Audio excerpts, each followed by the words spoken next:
जय भीम जय प्रकृति। मैं अमृता मिलन। आप देख रहे हैं 85%। बाबा साहब डॉक्टर भीमराव अंबेडकर ने 16 लोगों को लॉर्ड लिलिथगो से बात करके 16 लोगों को पढ़ने के लिए विदेश भेजा। बाबा साहब का ये मानना था कि वो अकेले 500 ग्रेजुएट के बराबर थे। तो जब ये 16 लोग पढ़ लिख के भारत वापस आएंगे तो ये 16 अंबेडकर बनेंगे और ये 16 अलग अलग जिलों में जाएंगे और समाज के उत्थान के लिए काम करेंगे। जो दबा कुचला, जो पिछड़ा, जो आदिवासी समाज है, जो डिप्रेस क्लास जो है, उसको ऊपर उठाने का काम तेजी से किया जा सकेगा, ऐसा बाबा साहब का मानना था। लेकिन तब भी वो 16 लोग जो है बाबा साहब के अपेक्षाओं पे खरे नहीं उतरे और उन्होंने समाज के लिए काम करने के बजाय वो अपने अपने घरों में दड़बे में घुस गए। ये तब भी हुआ था और ये आज भी हो रहा है। जब बाबा साहब की बदौलत हमको संविधान मिला, हमको पढ़ने लिखने का अधिकार मिला, हमको नौकरी, रोजगार, बिजनेस सब में हमको अधिकार मिला, उसके बाद में भी आज हम लोग आज भी अपने दड़बे से बाहर नहीं निकल पा रहे हैं। आज भी हम समाज को पे बैक करने का काम नहीं कर पा रहे।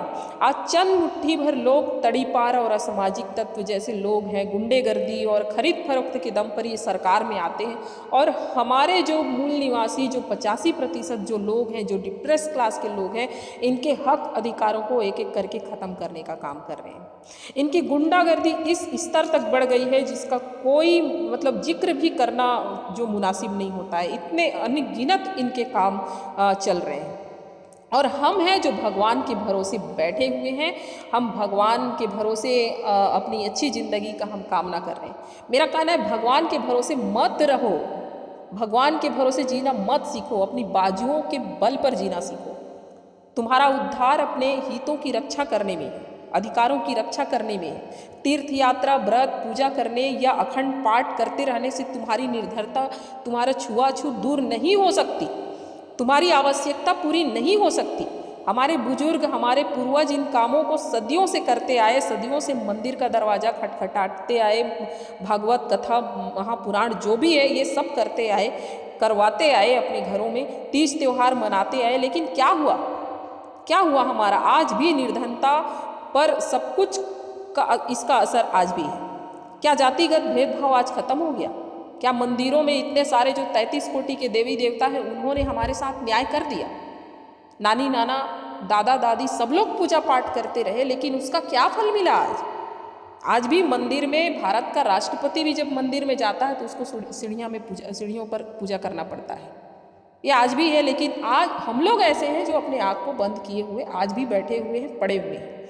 अपने पुरखों की तरह तुम भी चिथड़े ना लपेटो, उनकी तरह ही सड़े गले अनाज को खा करके जीवन ना बिताओ, उनकी तरह ही दड़बे जैसे घरों में मत रहो।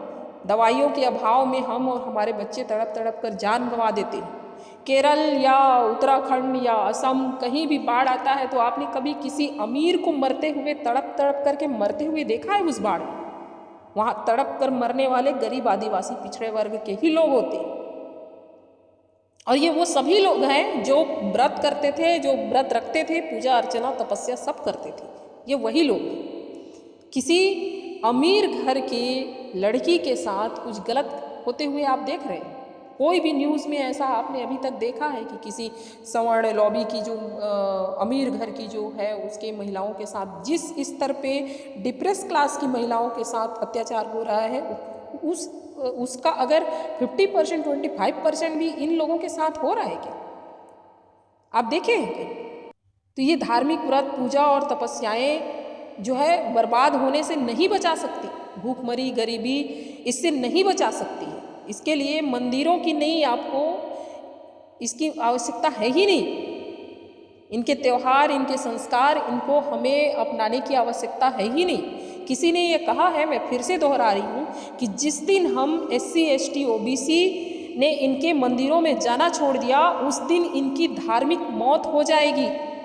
जिस दिन हमने इनकी रैलियों में जाना छोड़ दिया, इनको वोट करना छोड़ दिया, उस दिन इनकी राजनीतिक मौत हो जाएगी।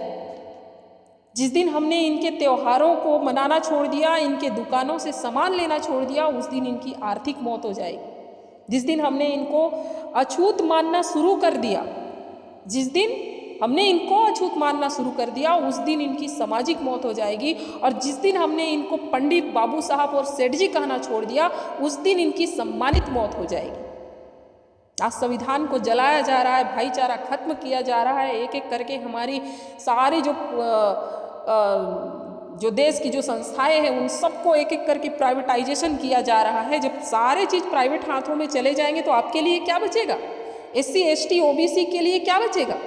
इन सारे प्राइवेट सेक्टर में अभी उर्मिलेश जी ने एक अपने वक्तव्य में उन्होंने बताया था कि वो राज्यसभा में जब थे तब उन्होंने